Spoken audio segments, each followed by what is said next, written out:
The rain had been falling since dawn, thin at first, then steady, turning the soil into a heavy, reluctant mud that clung to everything it touched.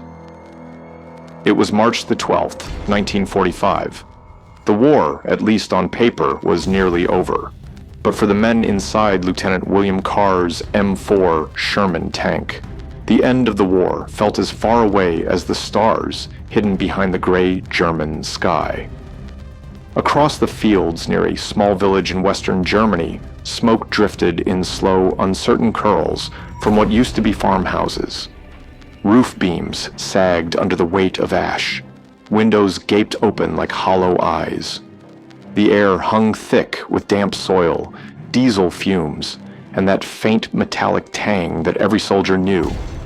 Gunpowder, the ghost of battles past, and the promise of another still to come. Carr lifted his field binoculars, the leather strap cutting a faint line against the stubble on his neck. Through the lens, shapes moved on the far side of a shallow ridge, a cluster of civilians trudging through the open field, their movements heavy, awkward, desperate. Women and children mostly, their coats soaked, their faces smudged with mud and rain.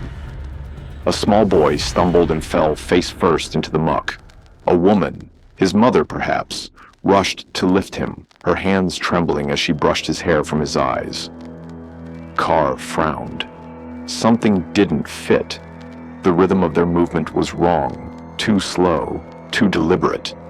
Then, just behind them, almost hidden by a broken stone wall, something flickered, a faint glint of metal. He refocused the lens. His breath caught. The unmistakable outline of an MG-42 machine gun, the weapon that had haunted the Allies from Normandy to the Ardennes. 2 Waffen-SS soldiers crouched behind it, one steadying the barrel, the other pushing an elderly woman forward with the flat of his hand. The gun's muzzle was aimed not at the Americans, but at the civilians' backs. Carr's radio hissed to life, breaking the quiet. "Bravo 4, hold your fire. I repeat, do not engage. Possible civilians. Wait for confirmation." He lowered the binoculars slowly. Orders were orders. But what he saw wasn't confusion. It was murder in slow motion. Those civilians weren't fleeing the enemy. They were the enemy's shield. If he obeyed, if he waited for command to verify what was already in front of him, it would be too late. In another minute, the Germans would fire, killing everyone in sight and turning the open field into a graveyard. Inside the tank, Carr's crew waited for his command. He said nothing. The sound of the rain on the steel hull filled the silence, steady and cold. Then, softly but with finality, he spoke into the intercom. "Loader, high explosive. Target left of the wall. Prepare to fire." The loader hesitated, eyes flicking toward him through the dim light. "Lieutenant, command said—" "I know what command said," Carr interrupted quietly. His voice wasn't loud, but it carried a kind of weight that silenced the rest. His hands moved with precision, each motion deliberate, adjusting the elevation dial, checking the sight alignment, breathing through the tension. His pulse was steady, but inside his chest, he felt something tightening. Not fear, not anger, but conviction. He was going to break an order, and in doing so, he might just save an entire village. Before the man inside that cold steel box became the one who disobeyed, he had been something far simpler, a farm boy from Kansas.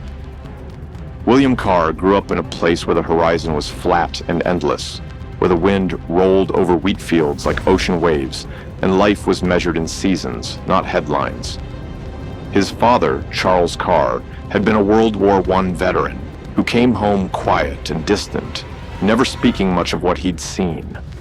His mother, Margaret, ran the small town post office, her handwriting neat as printed type.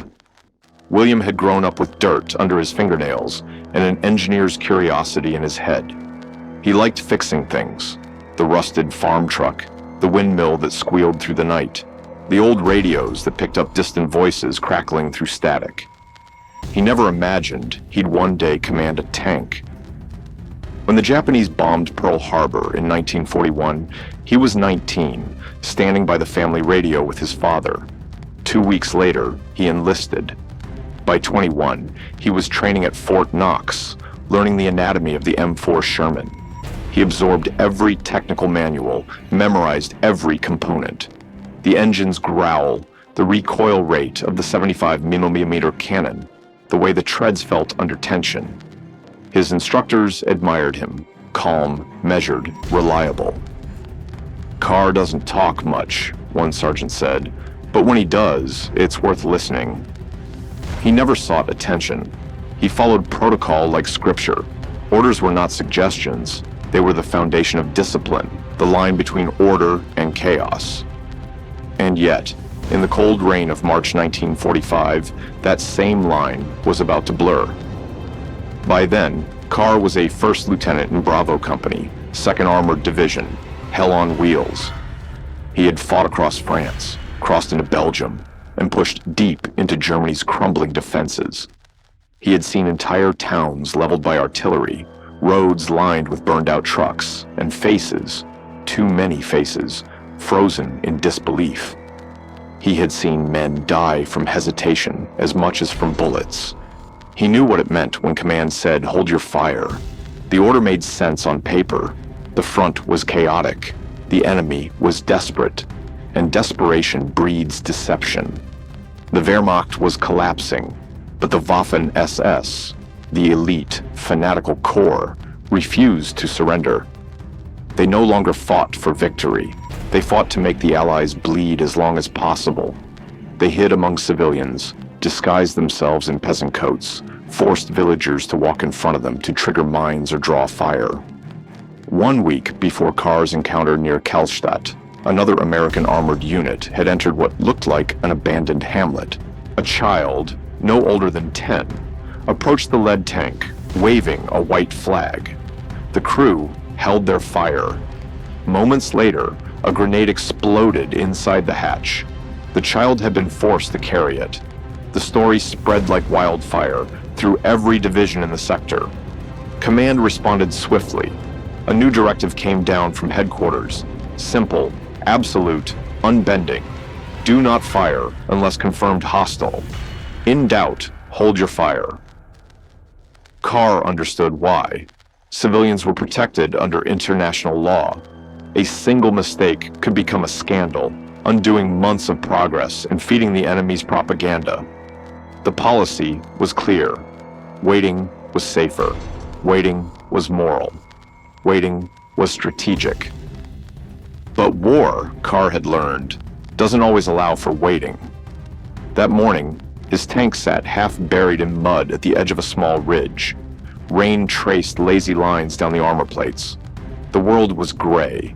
Sky, ground, uniforms, even the men's faces. Inside the tank, the air smelled of oil and sweat. Carr kept scanning the ridge, the binoculars pressed to his brow so long they left faint red circles on his skin. Through the lens, he could see the line of civilians again, still moving forward, too slow, too uniform. The German soldiers behind them nudged them along with rifle butts. Carr's stomach turned. "They're pushing them," he muttered. No one in the tank responded. They all knew what he meant. To command, miles away behind radios and maps, it would look like nothing, just refugees, confused and frightened. But to Carr, close enough to see the rhythm of fear in their steps, it was clear. This was bait. The SS machine gun nest waited for the perfect distance. The moment the Americans moved to assist the civilians, the Germans would open fire, slaughtering soldiers and villagers alike in a storm of bullets.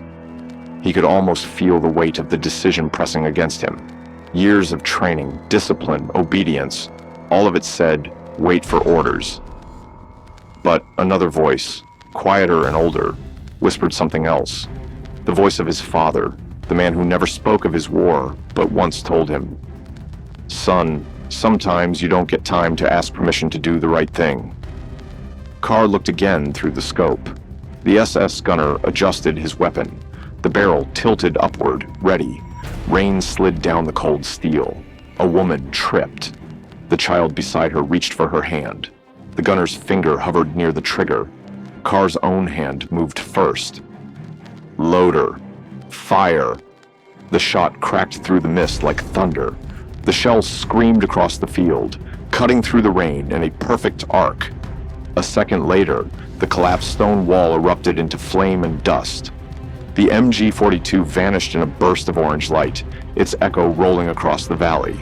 Civilians dove to the ground. The shockwave rattled the inside of the Sherman, dislodging mud and water from the treads. No one inside spoke. No cheer, no relief, just silence, punctuated by the distant wail of wind. Through the broken trees, Carr exhaled slowly. The smell of cordite filled the tank. The loader stared at him wide-eyed. "We just fired without command," he whispered. Carr didn't answer. He kept watching through the binoculars as the smoke cleared. The civilians were crawling to safety, some running, some crying. The wall was gone. So was the machine gun. He reached for the radio. "Bravo 4 to command. Civilians secure. Threat neutralized." The line hissed, then a long pause. Finally, the voice of his commanding officer came through, flat, controlled. "Bravo 4. Did you confirm target identification before engaging?" Carr closed his eyes. "Affirmative, sir. Target was confirmed hostile." "Copy that. Hold position." He set the radio down and leaned back in his seat. His hands were steady now. Outside, the rain began to lighten. The smoke drifted higher, fading into the gray sky. In that moment, somewhere between silence and gunfire, between duty and conscience, Lieutenant William Carr crossed a line he could never uncross. And yet, for the villagers who survived, it was the line that saved them. Somewhere in the distance, a church bell rang, a hollow, broken sound echoing through the empty fields. Carr listened for a moment, then closed the hatch. Inside the tank, the engine hummed softly, a low, rhythmic reminder that the war still wasn't over. Not yet. The machine gun wasn't placed for defense. It was laid like a trap, its barrel trained not to protect, but to punish. Its purpose was simple, cruel, efficient, to cover a retreat or to massacre. If Lieutenant William Carr obeyed his orders, if he held his fire as command demanded, those civilians ahead would die first, shot in the back by their own countrymen. And after that, the gun would swivel toward him and his crew, and the field would become a killing ground. No delay, no time to react, just seconds between sight and silence. He had seen it before. France, Belgium, the edges of the Ardennes. Villages turned into bait, hesitation turned into death.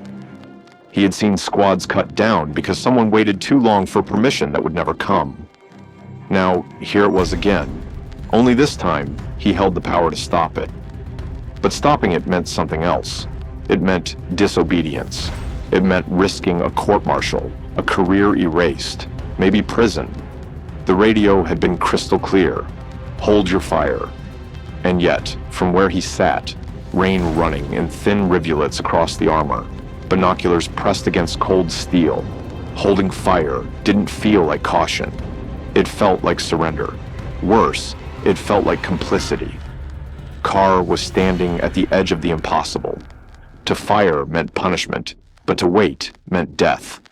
All the manuals, the drills, the salutes, the code of obedience, they vanished in that instant.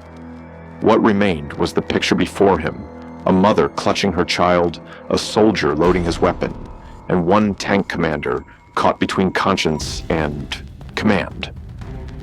The day Lieutenant William Carr would decide whether to fire or not to fire had come. It was March 12th, 1945. The rain hadn't stopped all night. The village of Kallstadt lay in a shallow valley hemmed in by twin ridgelines, its skeleton of broken buildings half sunk in mud. The trees were stripped bare, black against the gray horizon, their branches like the fingers of something long dead. Melted snow pooled in the shell holes. The air was thick, almost metallic. Lieutenant Carr sat inside the command seat of his Sherman tank, the rhythmic patter of rain tapping against the turret like a heartbeat. He had orders: hold position outside the village until infantry reinforcements arrived. Nothing new. They'd done this before. His crew, 4 men in all, were calm but wired, the way soldiers get when the quiet feels too long. Carr lifted his binoculars again, sweeping the ridge through the drizzle. Movement. Faint, but there. A group of people emerged along the tree line. 24, maybe more. They walked in a loose column. Women, children, a few older men, all trudging through the mud, some holding what looked like white rags tied to sticks. Flags of surrender, maybe. Others walked empty-handed, eyes hollow, faces streaked with rain and soot. They moved toward the American line, toward Carr's tank. At first glance, it looked like surrender. But then, something was off. They didn't scatter the way frightened civilians usually did. They stayed close, too close, like cattle being driven. Carr's gut tightened. He zoomed in. Behind them, barely visible through the haze, was movement again. 2 figures in Waffen-SS uniforms, crouched behind a low wall of charred timber. One steadied an MG-42 machine gun. The other waved an arm, hurting the civilians forward like pieces on a board. Carr froze. His breath fogged the lens. This wasn't surrender. It was a setup. The realization was like a blade of cold truth, sliding between instinct and logic. The SS weren't shielding themselves behind those people. They were using them. A human wall. If the Americans fired first, the world would call it slaughter. If they didn't, the SS could open fire into the confusion, retreat under cover, and leave only chaos behind. Worse still, Carr understood something darker. The villagers weren't just shields. They were expendable, witnesses to be erased once their purpose was done. He switched to the intercom. Driver, hold engine at idle. Gunner, eyes left. Target, the stone wall behind the tree line. Static crackled in the headset. The radio came alive. Bravo 4, do not engage. Repeat, do not engage. Possible civilians in the open. Wait for recon. Hold your fire. There it was, the voice from miles away, calm, confident, carrying all the authority of command. The words he had been trained his entire life to obey. Hold your fire. He lowered the binoculars and looked again. The civilians were closer now. He could see a woman trying to shield an infant under her coat, a boy stumbling in the mud, a man limping, pulling someone by the arm. Behind them, the machine guns still waited, patient and silent. Inside the tank, his crew exchanged glances. No one spoke. They didn't need to. They all saw the same thing. Carr pressed the intercom again. Loader, high explosive, load it now. A pause. The loader's voice cracked slightly. Sir, we just got the hold fire order. Carr's tone didn't rise, but it hardened. I see an MG-42 behind those civilians. They're being forced forward. This isn't confusion, it's a trap. Load the round. The loader hesitated for a moment, then shoved the shell into the breech. The metallic clank echoed in the cramped space. The gunner adjusted the turret, slow, precise. Carr's eyes met his through the periscope reflection. What the gunner saw wasn't panic. It wasn't defiance. It was something colder, clarity. Carr inhaled once, steady. Fire. The world split open. The blast ripped through the rain, a sound so deep it seemed to shake the bones of the earth. A bloom of fire and stone erupted behind the tree line. The air punched inward, then out again, carrying with it the roar of disintegrating timber and scattering soil. Then, silence.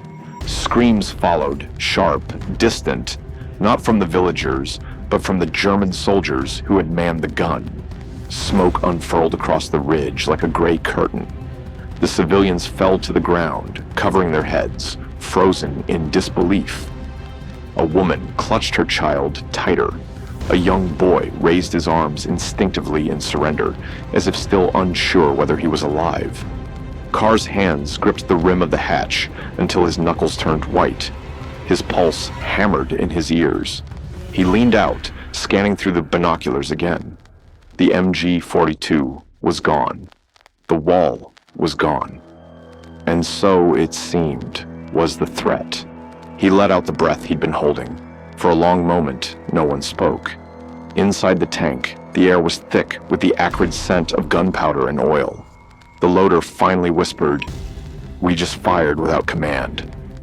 Carr didn't reply. He kept watching as the villagers began to stir, slowly, cautiously, like waking from a nightmare. Minutes later, the infantry arrived, boots splashing through the mud, rifles raised. They moved cautiously up the ridge. No shots were fired, no ambush. Only scorched earth and fragments of a weapon that had nearly changed the story of that small valley forever. Carr climbed out of the tank. His boots sank halfway into the wet soil as he walked toward the civilians. The air was heavy with the smell of burned timber and rain. An old man stepped forward first, thin, trembling, his eyes a blur of fear and confusion.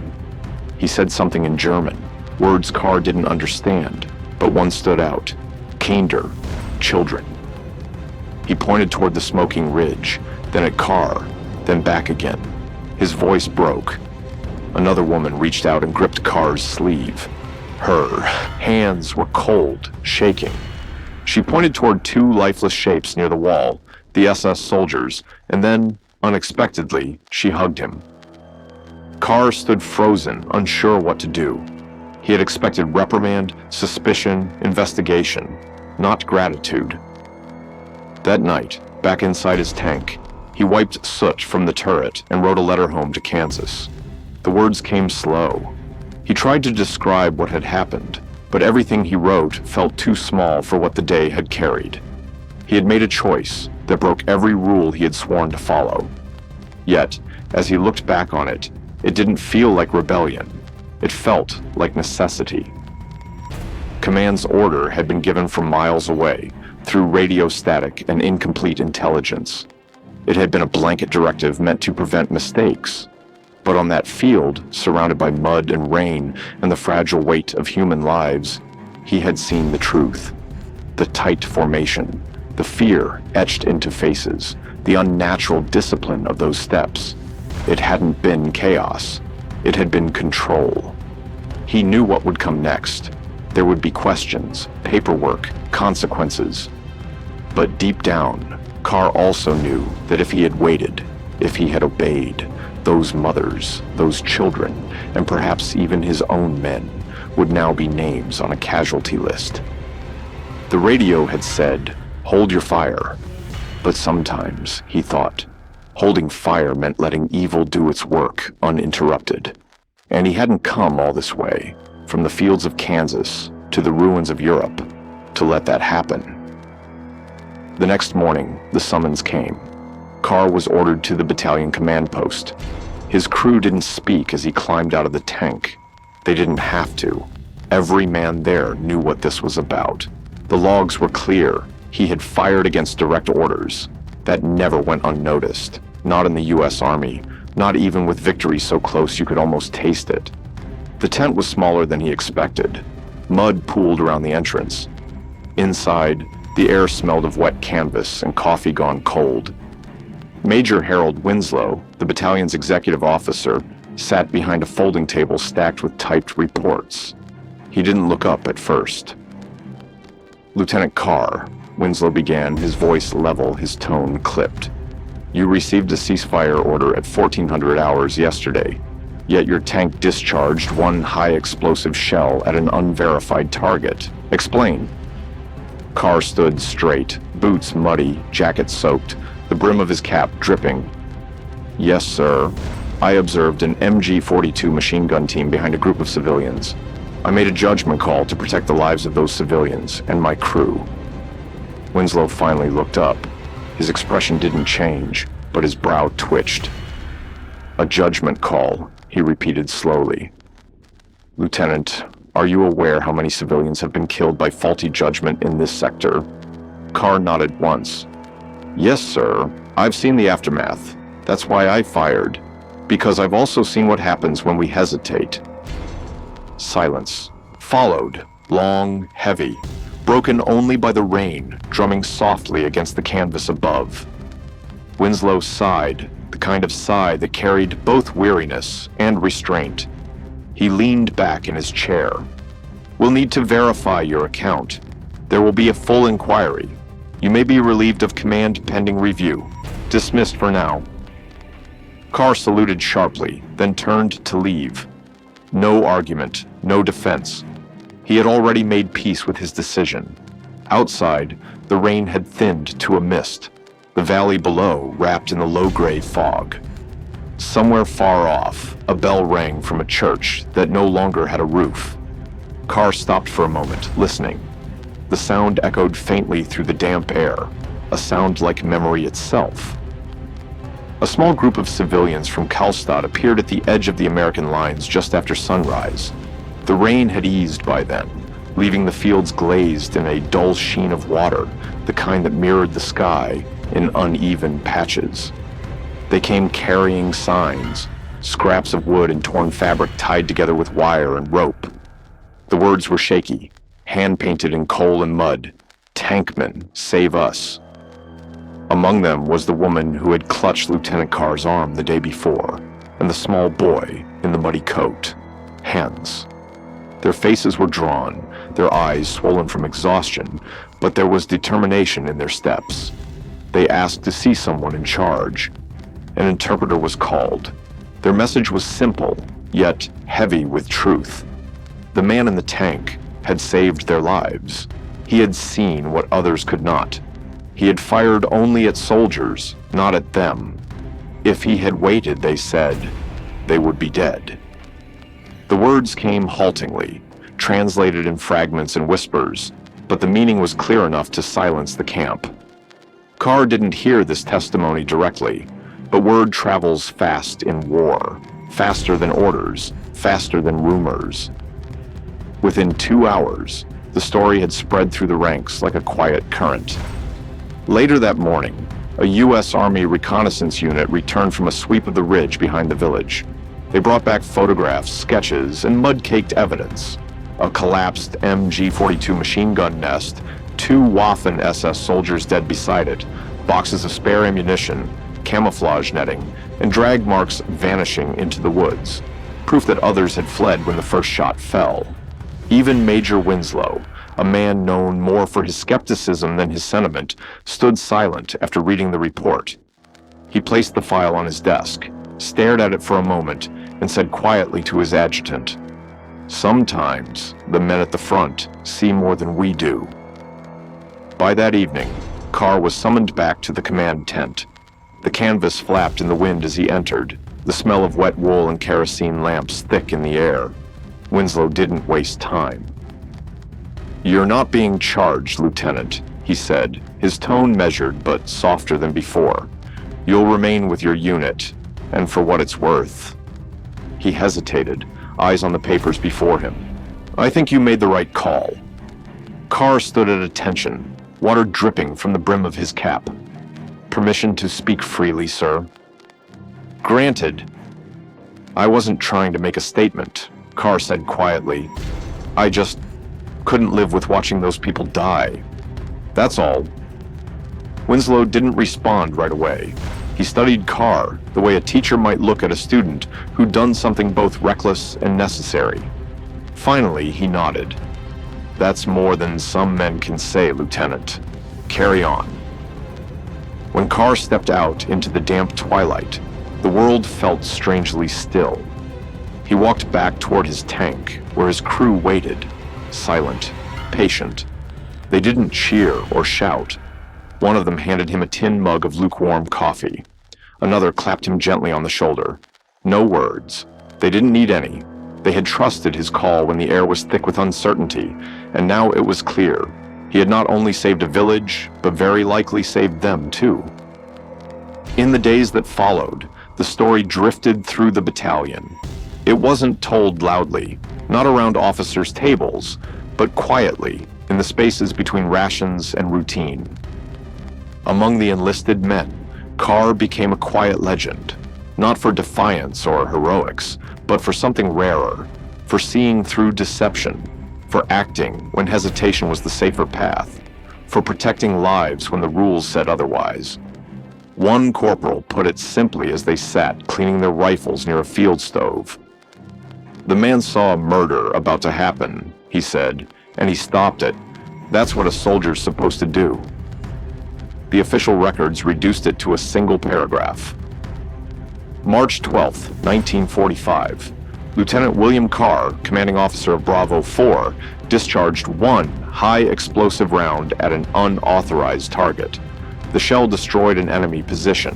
0 civilian casualties. No reprimand, no commendation. Just a sterile line in a typed report. But for the people of Kallstadt, that line meant everything. Without that one unauthorized shot, their entire village might have vanished from the map. One more tragedy in a war that had already taken too many. When the smoke cleared and the fighting moved on, Kallstadt fell silent again. The Sherman tanks rumbled into town that afternoon, followed by 2 platoons of weary American infantry. What they found wasn't a battlefield. It was a village frozen in disbelief. Windows shattered, doors ajar, but people alive. They hadn't fled. They'd stayed hidden in their homes, waiting to see which army would define their fate. When Carr climbed out of his tank and stepped into the village square, it felt like walking into another world. A mother approached him first, her boots squelching in the mud. She held a child, no more than 3 years old, cheeks streaked with grime and tears, eyes wide as the world. She pointed to Carr, then to her son, and placed a trembling hand over her heart. She didn't speak his language. He didn't speak hers. But none of that mattered. Within an hour, U.S. medics began checking the townspeople, bandaging cuts, handing out blankets and chocolate bars. Most were unharmed, at least physically. But when a sergeant and his men searched one of the larger houses at the edge of the square, they made a discovery that chilled even the most hardened veterans. Beneath the floorboards of a cellar, crates of explosives, carefully wired to wooden beams, detonators, trip lines, enough to level half the village. The Waffen-SS had turned that home into a bomb. The plan was unmistakable: drive the Americans in with civilians, retreat, and ignite the trap, killing soldiers, villagers, everyone. It would have been another nameless atrocity, another entry in the long, dark list of war's cruelties. But Carr's decision, the single shot fired through rain and instinct, had shattered that plan before it began. The enemy had fled too early, leaving behind their unfinished destruction. Later, when the infantry commander filed his report, he wrote just one haunting sentence: "This could have been Oradour-sur-Glane." He was referring to the massacre in France the year before, where over 600 civilians were executed by SS troops in a single afternoon. But this time, history bent in a different direction, because one man broke from protocol and saw the ambush for what it was, because one man refused to wait for permission to act. That night, after the medics had gone and the tanks were parked along the ridge, the villagers gathered in the square. Someone lit a small fire, not for victory, but remembrance. Carr and his crew were invited to sit among them. The flames danced low, casting soft light on faces that had seen too much. Bread was passed around and a bottle of homemade schnapps was shared. It wasn't celebration, it was gratitude, wrapped in silence. An old man, speaking through the interpreter, raised his cup. "In war," he said, voice trembling, "we expect to die, but today, an enemy came to our village and saved us. That is something I will tell my grandchildren." Carr listened. He didn't feel like a hero. He didn't even feel certain he had done the right thing in every way. But looking around, at the mother holding her child, at the young girl helping to pass bread, at the old woman tending the fire with shaking hands, he knew this much: if he had waited, if he had followed orders to the letter, none of them would be here. Their laughter, their breath, their lives, gone, erased in the logic of procedure. And while the war still thundered on across Europe, in that tiny pocket of the Rhineland, because of one defiant act, there was peace, fragile, momentary, but real. Sometimes, Carr thought, that's all history needs. When the war finally ended 2 months later, in May of 1945, Lieutenant William Carr packed up his uniform and went home. No medals, no fanfare. He didn't ask for any. When reporters came to interview returning soldiers, he politely declined. "Just did my job," he'd say. Then he'd smile, nod, and step aside. He went back to Kansas, to the same endless fields he'd left 3 years before. He married his high school sweetheart. He raised 2 sons. He worked as a mechanic. His life was quiet, ordinary, deliberately so. Yet, every now and then, a letter arrived, postmarked Kallstadt, Germany. The handwriting varied, sometimes elegant, sometimes shaky, but the message was always the same. You saved us. One of those letters came from Hans Becker, the boy who'd stumbled in the mud on that March morning. Hans wrote first as a teenager, then as a university student, and finally as a grown man. He told Carr that he had studied history because of that day, that he had chosen a life of peace because of what he witnessed, that his village still remembered the American who fired not to destroy, but to protect. In 1979, Hans Becker was elected mayor of Kallstadt. One of his first acts was to place a small memorial in the village square. Nothing grand, just a bronze plaque fixed to a stone, engraved in both English and German, to the man who saw us, to the man who chose us. Every year on March the 12th, the villagers held a candlelit walk from the ridge to the stone wall where the ambush had been. No speeches, no flags, just quiet footsteps and the soft glow of light tracing the path of survival. The United States Army never issued an official statement about Lieutenant Carr's actions. His name never appeared in textbooks or doctrine, but in certain ethics courses for young officers, those rare discussions about moral decision-making in war, his case was sometimes mentioned. Not by name, just as a story. A tank commander sees a threat behind civilians. Orders say, "Hold fire." What should he do? The answer, as history proved, was never written in any manual. It was written in the space between duty and humanity, in the heartbeat of one man on one rain-soaked afternoon who chose to see. And on quiet nights in Kallstadt, when the wind moves through the ridge where the trees still stand, it's said you can hear the faint echo of a single shot, an echo that didn't end lives, but saved them. Orders say hold fire, but lives hang in the balance. That question has echoed through generations of cadets at military academies, from Fort Benning to West Point. What should he have done? The instructors would ask, projecting a grainy black and white photo of a muddy village road in western Germany. And every time, the room would split. Some argued for protocol, discipline, command structure, the rules that keep armies from falling into chaos. Others argued for instinct, for the human judgment that can see what a map or radio never will. And when the debate reached its peak, the instructors always ended the same way, with a pause, a slow exhale, and one quiet sentence. Someone once chose to fire, and that village still exists today. Lieutenant William Carr never knew how far his story traveled. He didn't need to. He had done what conscience demanded, then lived quietly with the weight of that choice. For him, the war ended not with a parade, but with the knowledge that he had seen something terrible about to happen, and had stopped it. Yet across the ocean, in one small German village, surrounded by rolling hills and the faint hum of wind through pine, his name was never forgotten. And for one boy, Hans Becker, who grew up to be a mayor, a father, and a man who spoke often about peace, that day in 1945 was more than memory. It was the moment his life had been handed back to him. That moment lived on in one more place, a letter.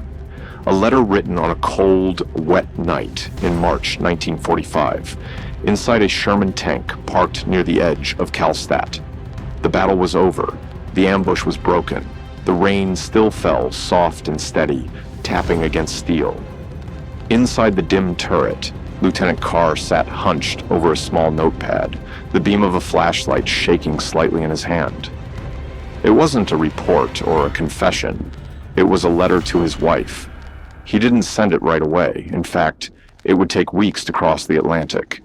But in those few pages, written in pencil on army stationery, lay the truest account of that day, more honest than any after-action summary could ever be. He began simply, as soldiers often did.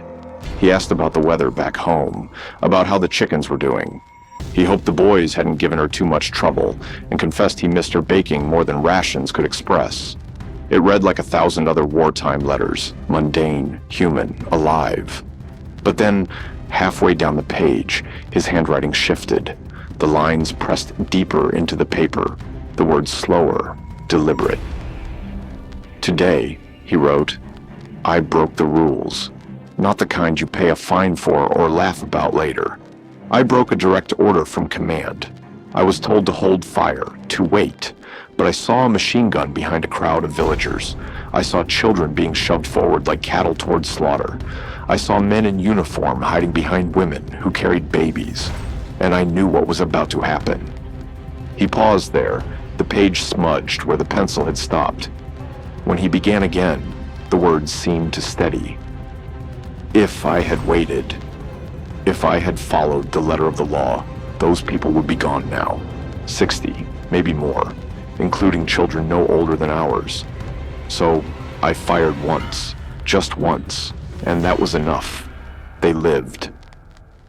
The next lines were quieter, more reflective, as though written in a whisper. "I know there might be consequences. Maybe there won't. Maybe they'll forget, or maybe they'll make an example out of me. I'm not writing because I'm afraid, and I'm not writing because I regret it. I don't. I just want you to understand what it felt like in that moment, to realize that doing nothing would have been worse than doing something wrong. I wasn't trying to be brave. I wasn't trying to prove a point. I just couldn't sit there and watch it happen, not when I could stop it." He ended the letter with a line that, decades later, would be etched into a small memorial in Kallstadt, spoken by villagers every year on the anniversary of that day. "I'd rather be judged for breaking a rule than live with myself for following one that let innocent people die." Carr folded the paper with careful hands, sealed it in an envelope, and wrote on the front, "For when I come home." And he did come home. The war ended in May, and the letter arrived 2 months later. His wife read it once, then again, her hands trembling slightly as she reached the final line. She didn't frame it or display it. She simply placed it in a small wooden box, locked it, and kept it there for the rest of her life. Years later, after Carr passed away peacefully in his sleep, that letter was found again, creased, faded, the pencil lines soft, but still legible. One of his grandchildren, now a teenager, read it aloud during a Veterans Day ceremony at their school. Not because William Carr was famous, not because he had medals or monuments, but because his story carried something most war stories do not: a choice, a voice, and the reminder that in every war, the truest courage rarely shouts. It often whispers through the quiet decision to say, "Not this time." History, of course, rarely remembers silence. It remembers orders shouted across battlefields, speeches broadcast to nations, the triumphant headlines of victory. But the real hinge points of humanity, the ones that alter lives, even save them, often happen in the spaces between commands, when a single person faces a decision no one else can make. Lieutenant William Carr never sought to be remembered. He didn't build a legacy, didn't write a memoir, didn't even keep a diary. What he did was quieter than heroism and harder than obedience. He paid attention. He trusted his eyes more than the static of the radio. He read the world not as a soldier searching for targets, but as a human being recognizing fear, coercion, and danger in faces that looked too much like home. And then, against every habit drilled into him by training and rank, he acted. There were no medals pinned to his chest afterward, no parades waiting in his hometown, only the continuation of life, his crew's, and those of the villagers whose laughter would someday echo through rebuilt streets. The people of Karlstad didn't survive because someone followed a rule. They survived because someone refused to be blind. That's what makes Carr's story more than a tale of war. It's a story of conscience, of the fragile line between order and morality, of the quiet defiance that sometimes saves the world one choice at a time. Because every one of us, at some point in life, will face a moment when the right thing isn't written down, when no one can tell us what to do, when hesitation could cost something precious, and action might carry risk. And when that moment comes, whether on a battlefield or in the far gentler wars of ordinary life, there won't be time to prepare. There will only be the stillness, the weight of a heartbeat, and the silent question, what will you do? Perhaps that's why the story of William Carr continues to surface, quietly, unexpectedly, in classrooms, leadership seminars, even among soldiers generations removed from World War II. It endures not because of its drama, but because of its truth. It reminds us that sometimes the world turns not on orders, but on conscience. In Karlstad, they still light candles every March. Children who never knew war carry them down the same dirt road where their grandparents once crawled for cover. The wind moves softly through the ridge, whispering through the grass. The villagers stop at the stone plaque, its inscription worn but unbroken, to the man who saw us, to the man who chose us. And somewhere far away, beneath an open Kansas sky, the wind rustles the fields of wheat that Lieutenant William Carr once called home. It sounds almost like rain on steel, almost like a memory exhaling, and for a moment, the world feels quiet again.